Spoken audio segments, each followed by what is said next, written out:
Welcome to another session in culture and communication. We've had some sessions now on conflict, how different people resolve conflict, the way in which Westerners tend to do it, the way in which majority world people tend to do it. And now I want to bring to a conclusion in these next two sessions some relevant issues with regard to conflict. And today I want to just return for a moment to this chart which we had worked on yesterday. And just to review, very often what happens when people take a win-lose position, that is, they always have to win and then the other people always have to lose, what happens is those around them very often lose a sense of self-esteem and self-worth. And that becomes a very damaging, painful thing for them because it touches at the heart of their humanity. It begins to erode their dignity, and they feel smaller and smaller, and that, of course, is very difficult to handle. So those people very often take a passive-aggressive approach to life conflict situations. Passive aggressiveness is a form of withdrawing or avoidance. That is, it appears that you don't really care, that you're going to be compliant, that you're going to do what you're told, or that you appear that the other person is right and you agree with them. But underneath, you're fighting it. Underneath, you're doing battle and trying to struggle and trying to protect your ego and to survive a little bit. So what happens is that this person really is living a bit of deception. They appear to be one thing when really they're something else. But it's their survival strategy, so it's understandable that they would do this. But as they live in that kind of environment, they become more and more angry. The resentment builds. They become this kind of burning cauldron of acid and difficulties. And so they fight back, but they have to fight back beneath the surface. Eventually they get a point of power in which they can act out all of their aggressiveness, all of their anger, all of their resentment, all of their need for revenge. And at this point then it's open rebellion, and the goal is to inflict as much pain as possible on the person who caused them the pain. So the cycle continues. What I want to take a couple of minutes to talk about now has to do, though, with people who can intervene. Many people are on this track. I think perhaps more young people, younger age, teenagers, early adulthood. But very often there's nobody there to intervene and to give them a different kind of message. A message that says, you're a valuable person. You have worth. You have significance in this life. You have value as a person. But this is where in our churches youth leaders play a very important role. To come alongside somebody and just to say, how are you? What's happening? I'm delighted you're here. Is there something that you're doing this week that I can join you? Maybe some kind of an athletic game or some kind of musical event, or maybe some sort of just walking in the park. Just saying that you're worth my time. I like being with you. It's valuable for us to be together. I enjoy you. Those are all important messages for this person to hear. And what happens is it interrupts their anger. It becomes a time of peace for them. And they realize that the world can be a better place. They realize that there are people out there who will help to build their dignity, nurture them as human beings, and they feel kindness and warmth and just have a good overall feeling. But the youth director cannot do it alone. It actually wasn't the youth director in my case, but a number of other adults who were sort of uncles and aunties to me. And they took an interest, not every week, but maybe once or twice a month. Or while we were at church, they would just come and talk to me and say, put their hand on my shoulder and say, how's it going with you? And all of a sudden, somebody is kind. You know, I'm delighted to see you in church every Sunday. That's such a wonderful, you know, you bless me by being in church. Just thank you for being there. That's all it takes, and we can all do that. And we never really will know that we might be saving a person's life from terrible destruction. And if we are all doing it a little bit, a lot will happen. A lot of good will happen. A lot of people's lives will start taking a different course.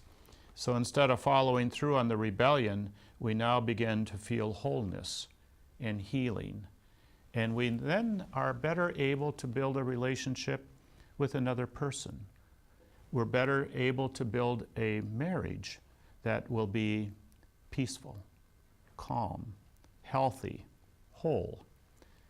We're going to raise children differently than we were raised. Those are good things.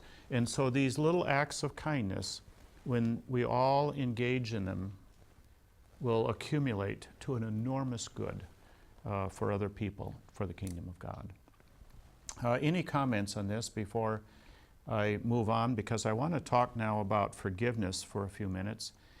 It's so important in dealing with anybody who has anger, whether they're in this cycle or whether it's just an anger that's burning somehow. But thoughts or comments. Is anger a common emotion in Russia, for example? How do you see it expressed? Vitali. Yeah, it's kind of interesting. I think several writers or philosophers noticed that in the Russian culture, people will keep patient a long time. They'll keep it and patient, and then just burst out with something really big, like revolution, something killing or something, just destruction. There's some culture, you know, like maybe in the South, okay, they're very energetic, enthusiastic, and express their things. And here in our culture, they would, okay, they'll keep it. And that's humiliation is part of the kind of like a cultural whole history. The kings, the invasions, there's this, and people learn to be patient. But under this patience, as it seems like a patience, it's really build up kind of anger. And it build up, and this can burst to the really ugly thing. Like, I mean, that seems like... I think that would be true in America as well. Some people keep it inside, and then boom, all of a sudden it rushes out and does considerable damage. Yeah. Let me talk about forgiveness then. Maybe just a little bit more about anger, and then the need for forgiveness as a way of dealing with anger. Those you are angry with control you. Think about it. If you're angry at somebody, that occupies your mind. It taxes your energies. It's what you think about. You can't sleep at night. You have no peace. The anger that you have towards somebody else actually controls you. And none of us want that. So physiologically, anger produces hypertension or high blood pressure. That's one of the physical effects that's most common. So high blood pressure, just anger built up, the whole system now is working, and the blood pressure goes higher and higher. Socially, anger is expressed through impatience, a quick explosive anger, aggressiveness, such as needing your way, such as road rage, driving your automobile fast and recklessly. Sometimes anger comes out in being competitive. Your need to win, your need to be above or higher or better. So there's a lot of social expressions of anger. And then emotionally, we burn a lot of energy on anger. And anger affects our ability to concentrate. It affects our work relationships. In a moment, I'll mention some others as well, but depression often is a result of unresolved anger. Life just gets heavy and burdensome, and people get extremely discouraged or depressed. And then mentally, when we are angry, we tend to get preoccupied with it. We find ourselves talking with other people or complaining about such a person or this person, how bad things are. We can't concentrate, we can't relax because our mind is still preoccupied with these things, and there's nowhere that we find peace. And so physiologically, socially, emotionally, mentally, these are all problems. Anger starts at a very early age. Researchers have found that as young as 2 years of age, children are expressing anger. 5-year-olds have been known to threaten their teacher in preschool or kindergarten. In fact, here's a quotation. One 5-year-old said to his preschool teacher, "If you don't let us have our way, we are going to get you. We will find out where you live and we will get you." What? You say, where did this come from? Where do you think those words came from? His parents. That's what he heard at home. And he's just replicating what the home environment is all about. But isn't it interesting now that the 5-year-old will stand up to the teacher and make threats and intimidations? What's going to happen to that child when they get bigger and stronger and they can make worse and worse threats and intimidations? I mentioned yesterday a fellow by the name of Richard Fitzgibbons. He says anger is the major and the most common emotion seen in children and adults. Anger. That's his experience as a counselor and as a psychotherapist. 44% of the patients that he sees had anger attacks in the form of depression. So many of the people who are on antidepressants like Prozac or Valium or something have unresolved anger as a cause of it. Now there's a better way to deal with anger than drugs. He said that 34% of all his patients had anger attacks in the form of eating disorders. So anorexia, bulimia, there was an active anger. Anger was expressing itself. Now, I wouldn't have guessed that anger was causing eating disorder, but that's the results of this patient's research and experience. 80% of the patients had a passive anger. That is, they just let it live within them, but it wasn't coming out. But it still has its effect as long as you let it dwell inside of you.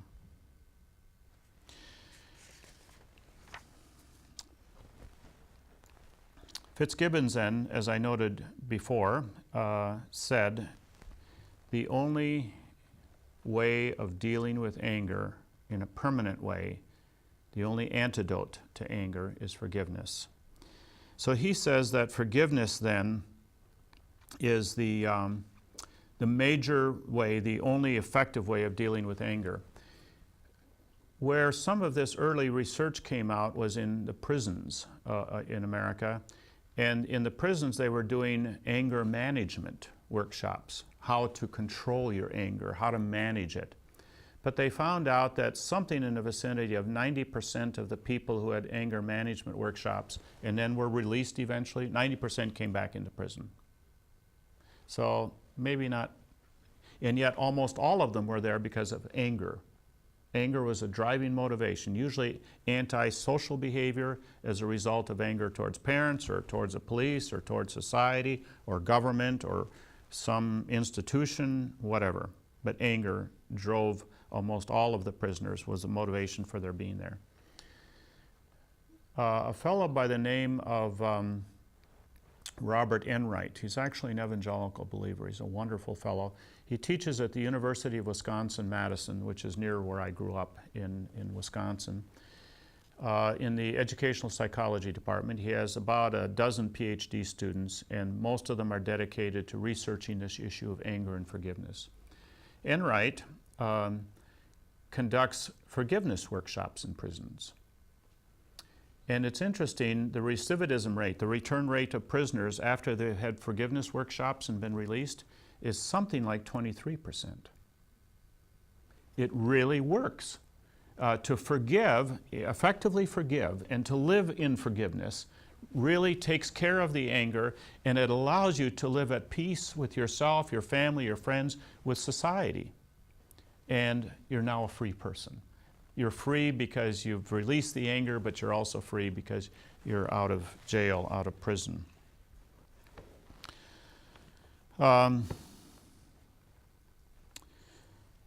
Forgiveness is a decision that is an act of the will. So the first element in forgiveness is to, or in dealing with anger, is to forgive the other person. And this is a cognitive act.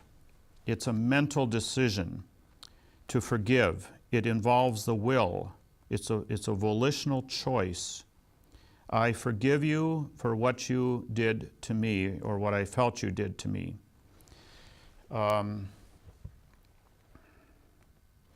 It has to be a sincere decision. It's not just something that if you just say these words, things automatically become great. That's not the case. So a decision is no longer to condemn the other person and hold anger and resentment towards him, but to forgive is now to extend grace, kindness, and respect. It's a decision not to perpetuate the anger, but to extend to the other person acceptance and to treat them as a human being. We're going to talk, when we get into the servanthood material, we're going to talk about what it means to be a human being, what it means to have human dignity. And it means now that we have to respect the other person as a person who is an image bearer of God, a person who therefore has dignity and value and worth as a person. And therefore, we extend to them kindness and goodness because that's what nurtures their dignity and builds that dignity up. It also means that we have to forfeit judgment towards them, and instead we offer pardon. And now, finally, it means we have to let go of our anger, our pain, our resentment, our desire for revenge. It's a huge decision. It's not an easy decision. Usually, forgiveness is a once-for-all act. It was for God, and so when it talks about forgiveness in the Bible, it's once for all. However, we have to revisit that decision often because the anger returns. Something triggers our memory and we get angry again. We say, oh, I'm so angry at that person. But now we say to ourselves, but I've decided not to be angry. I've decided to forgive. And you rehearse that decision that you made. When I was doing these workshops in Africa and also in Bosnia and Kosovo and Croatia, we had a symbol is very important in many cultures. It's very important in African culture. I think here too. If you see your churches, you see symbol, and these symbols represent reality, things, spiritual realities. So in Africa, we would give them a piece of paper, and they would write who was the object of their anger.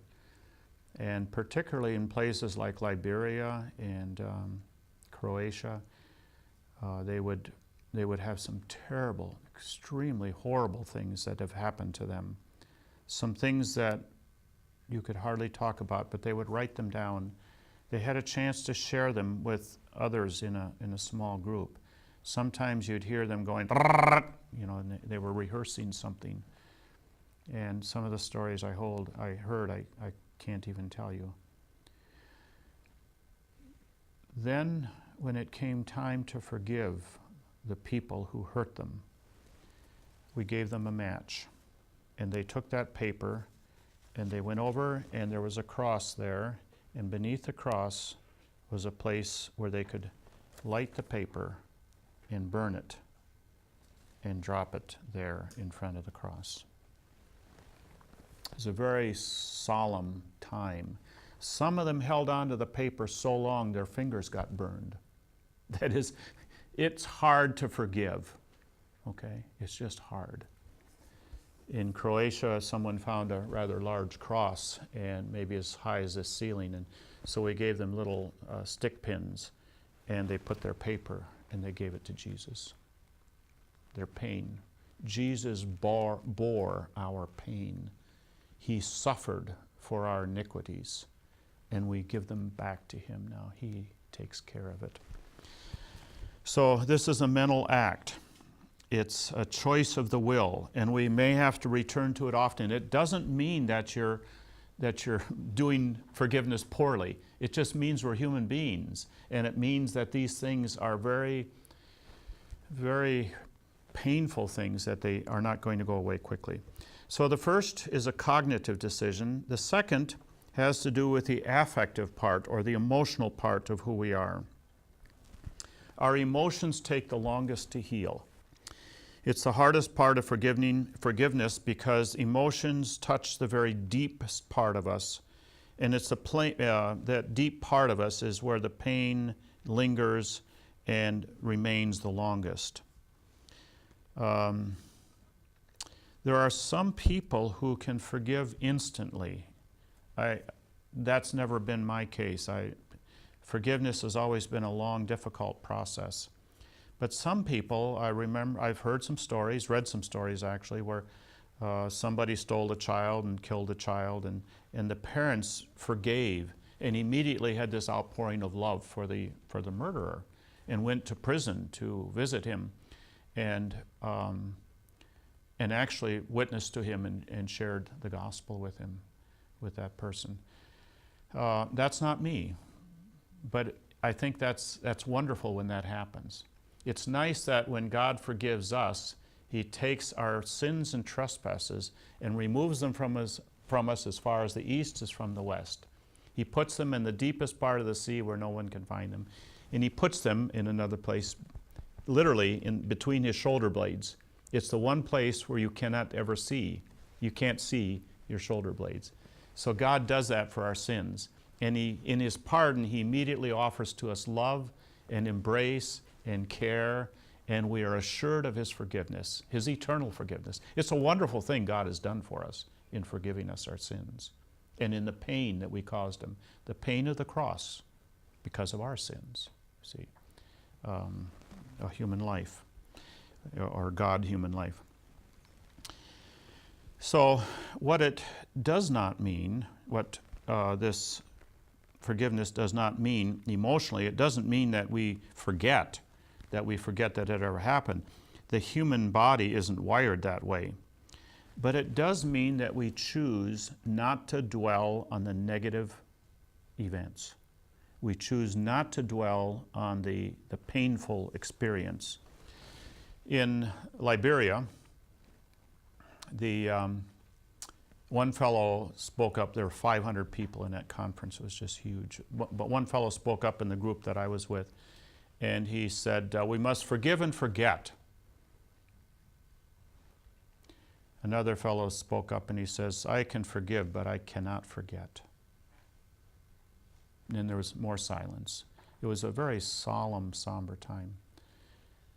Another person spoke, and he didn't know it, but he was quoting the words of Martin Luther, the reformer. And he said, and Africans, remember how we speak in Proverbs sometimes? He said, you can't keep the birds from flying over your head, but you can keep them from making a nest in your hair. Okay. You can't keep the memories out of your mind, but you don't have to dwell on them. Now, that may be hard, but let me tell you how it helps me, or what helps me in those situations. If I start singing a hymn, or if I read something in the Bible, or if I rehearse God's forgiveness of me, and then him calling me to do the same. Or sometimes if I get busy with a favorite project or a hobby, or call a friend, or maybe exercise, do some workout kinds of things. What happens is that when you have dwelled on this pain and anger and this resentment towards another person or towards a group of people, when that's been part of you for a long time, the wiring in your brain now is very thick and very heavy, and it's very strong. And so the memories keep coming back because everything reminds you of that strong network in your brain about the anger and that event.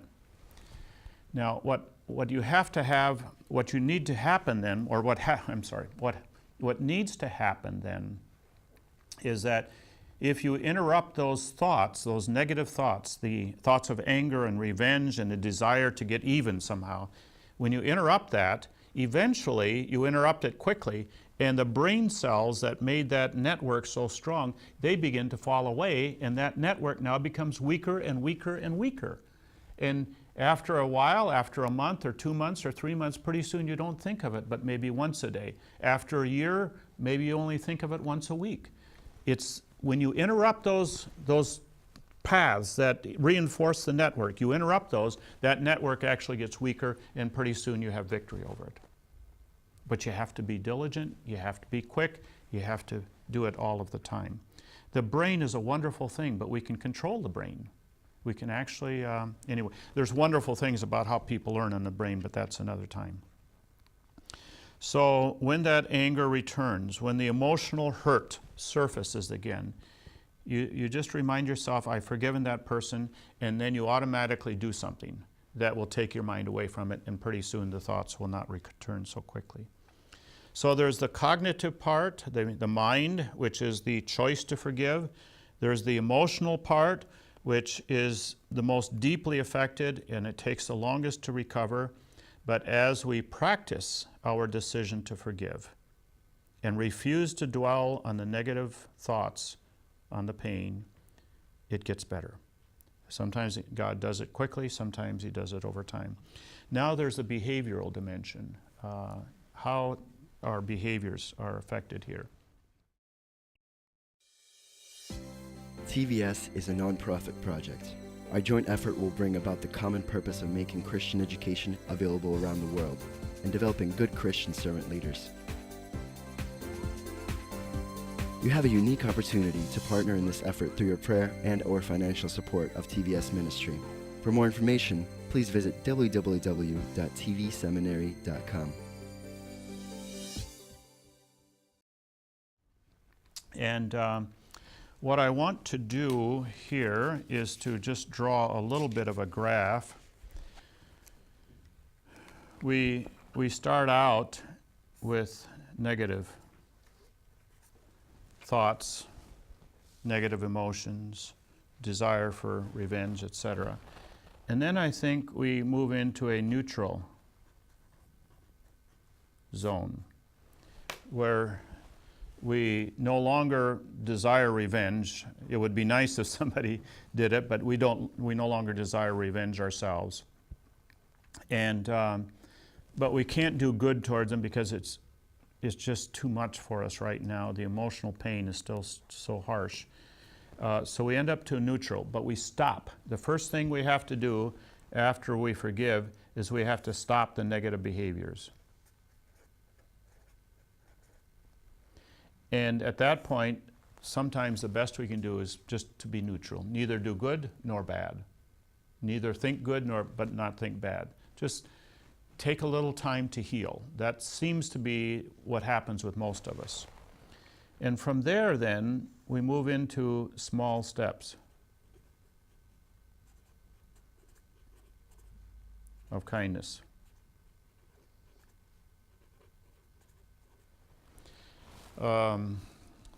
In Croatia, I forget who it was,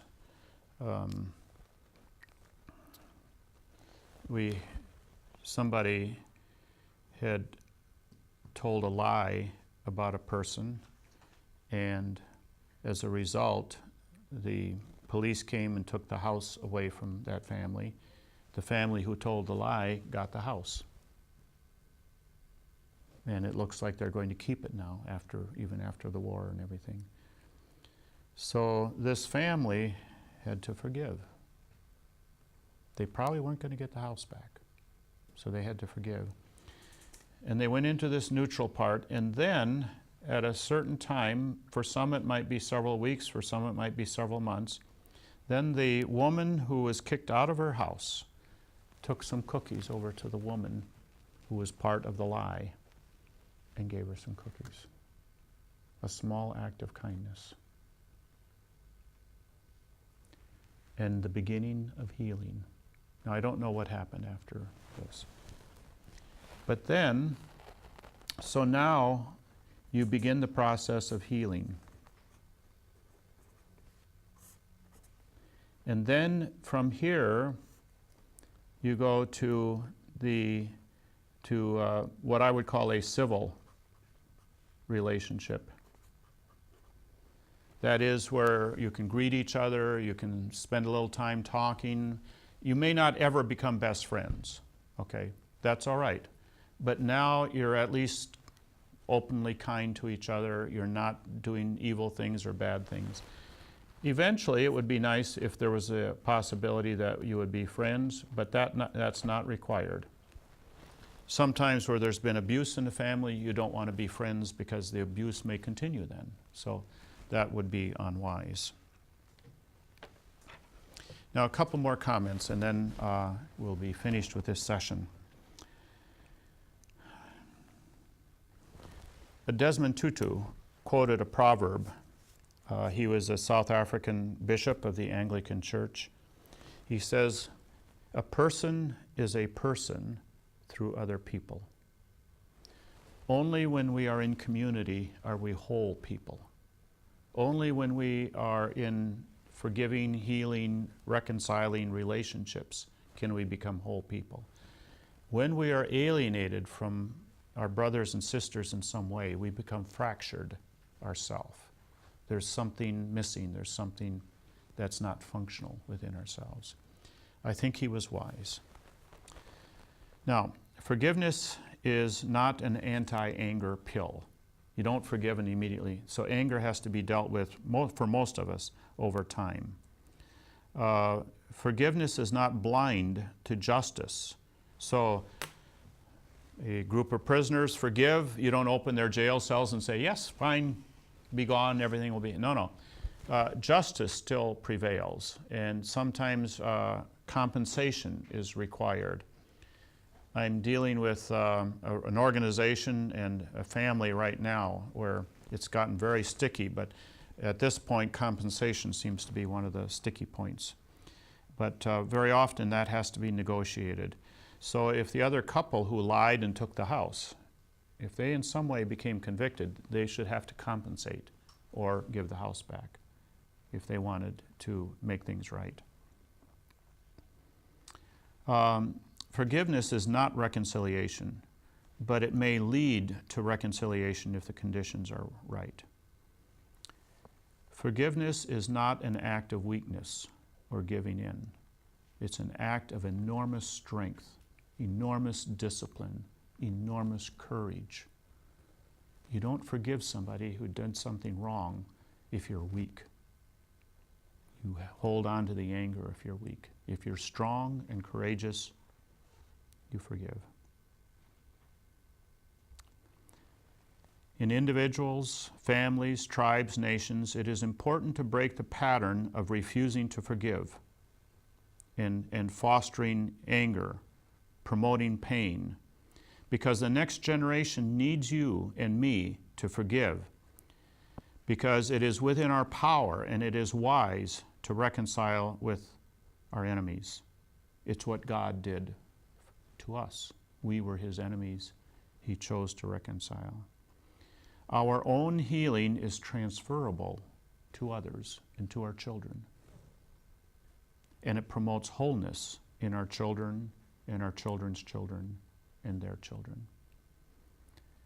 In this part of the world, in my part of the world, we need this desperately. It just happens in my experience in pastoral care and everything that counseling families with an affair.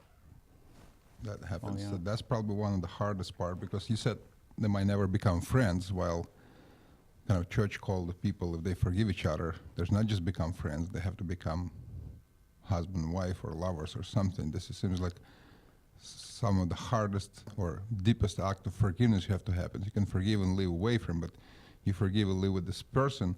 Yes. And always some of the spouse asking, so how I can do this?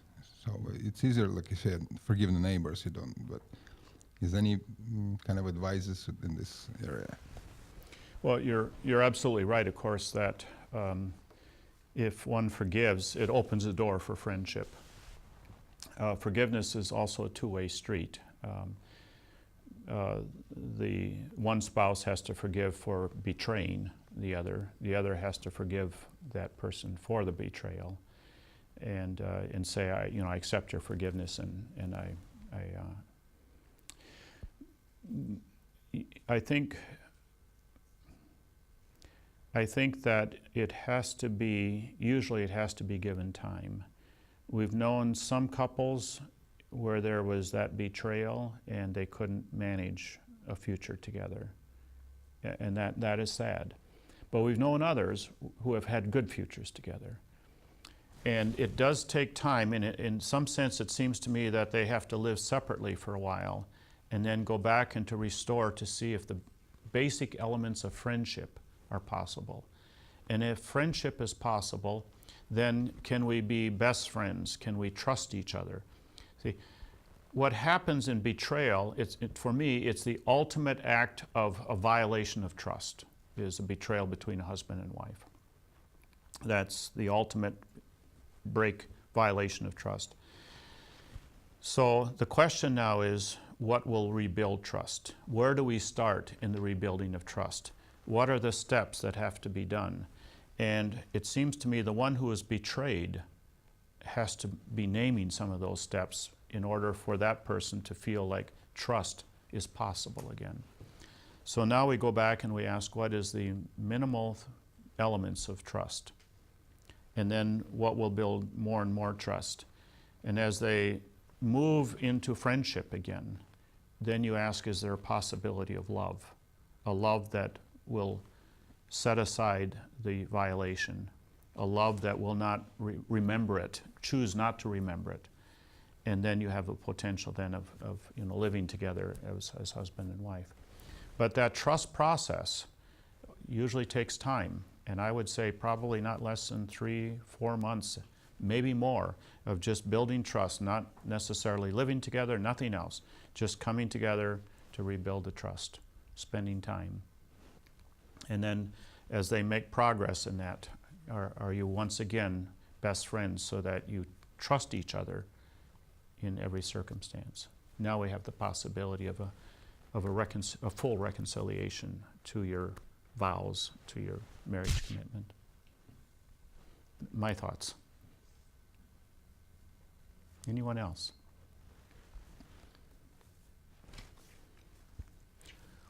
Let's take a break.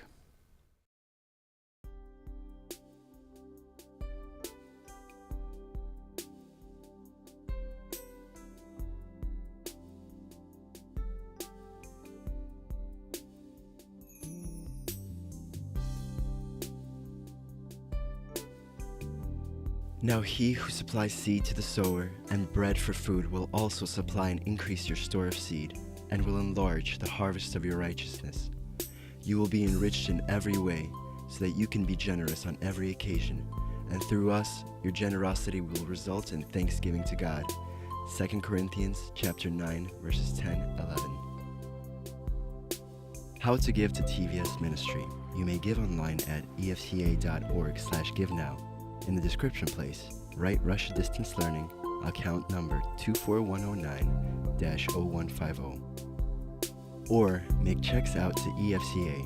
Write on the check memo line, Russian Distance Learning, account number 24109-0150. Mail to EFCA Donor Services, 901 East 78th Street, Minneapolis, Minnesota, 55420-1300.